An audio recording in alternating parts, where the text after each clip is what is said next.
20 سالوں کے طویل انتظار کے بعد بالآخر عدالت نے 127 مسلمانوں کو بے قصور قرار دے دیا ہے۔ ان پر الزام لگایا گیا تھا سیمی سے تعلق رکھنے کا۔ پولیس نے انہیں مجرم بنا کر پیش کیا تھا، لیکن اب پولیس کو منہ کی کھانی پڑی۔ کیا ہے پورا معاملہ؟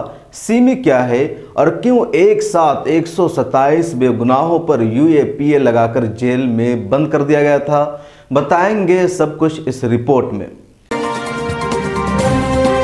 میں ہوں شمس تبریز قاسمی اور آپ دیکھ رہے ہیں ملت ٹائمز۔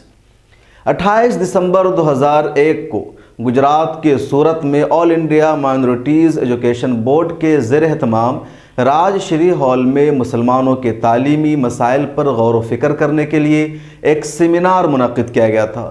سیمینار کے شرکاء مسلمان دانشور، ڈاکٹرز، وکلاء، انجینئرز اور علماء تھے۔ ان کا تعلق کسی ایک صوبہ اور شہر سے نہیں بلکہ پورے ملک سے تھا۔ اس سیمینار پر پولیس اور خفیہ ایجنسیوں کی سخت نظر تھی۔ پولیس نے اس سیمینار کے شرکاء پر سیمی سے تعلق رکھنے کا الزام لگا دیا اور سبھی کو گرفتار کر لیا۔ یہ کارروائی سورت پولیس کے 8واں تھانہ نے کی۔ ان سبھی پر الزام عائد کیا کہ یہ کل عدم آرگنائزیشن سیمی کے کاز کو آگے بڑھانے کے لیے یہاں جمع ہوئے ہیں۔ ان کا ایجنڈا اور مقصد سیمی کو دوبارہ لانچ کرنا تھا۔ فوری طور پر ان سبھی کے خلاف UAPA کے تحت کیس درج کیا گیا اور جیل میں بند کر دیا گیا۔ 11 مہینہ کی قید کے بعد ان سبھی کو ضمانت پر رہائی مل گئی، لیکن الزام باقی رہا اور کیس چلتا رہا۔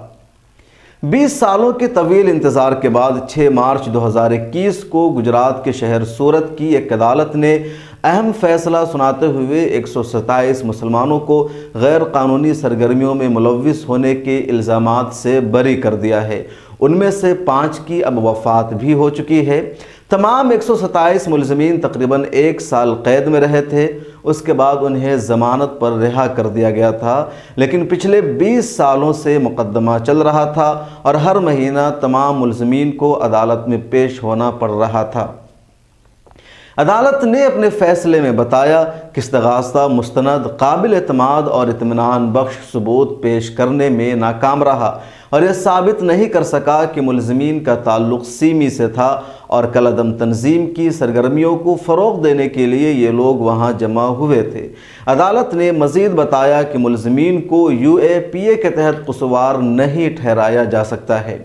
کیس کے ملزمان نے اپنے دفاع میں کہا کہ ان کا سیمی سے کوئی تعلق نہیں ہے اور وہ سبھی آل انڈیا اقلیتی تعلیمی بورڈ کے بینر تلے پروگرام میں شریک ہوئے تھے۔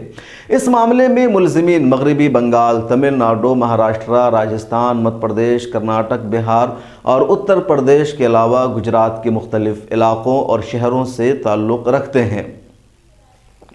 سورت کے ایڈوکیٹ MM شیخ نے بتایا کہ چیف جوڈیشل مجسٹریٹ AN دیو نے پولیس کی جانب سے کوئی واضح ثبوت فراہم نہ کرنے کی بنیاد پر تمام ملزمان کو بری کر دیا، جبکہ 5 ملزمین کی مقدمہ کے دوران موت ہو چکی ہے۔ انہوں نے یہ بھی بتایا کہ جج نے یہ مانا کہ تمام ملزمین کا سیمی نام کی کالعدم آرگنائزیشن سے کوئی تعلق نہیں تھا۔ پولیس کا الزام جھوٹا تھا۔ باعزت بری ہونے کے بعد ضیاء الدین صدیقی نے اللہ کا شکر ادا کیا اور سسٹم پر سوال اٹھایا۔ انہوں نے کہا 20 سال بعد ہمیں مقدمہ سے بری کر دیا گیا، لیکن اس عرصہ کے دوران جو تکلیفیں ہم نے اور ہمارے خاندان نے جھیلی ہے اسے کیسے دور کیا جا سکتا ہے۔ انہوں نے کہا قانونی جنگ کے دوران ہماری زندگی کے 20 سال پوری طرح برباد ہو گئے۔ انہوں نے پولیس کی کارکردگی پر بھی سوال اٹھائے۔ آئیے آپ کو بتاتے ہیں کہ سیمی کیا ہے اور کیوں اس سے تعلق رکھنے کی بنیاد پر شک کی بنیاد پر گرفتار کر لیا گیا۔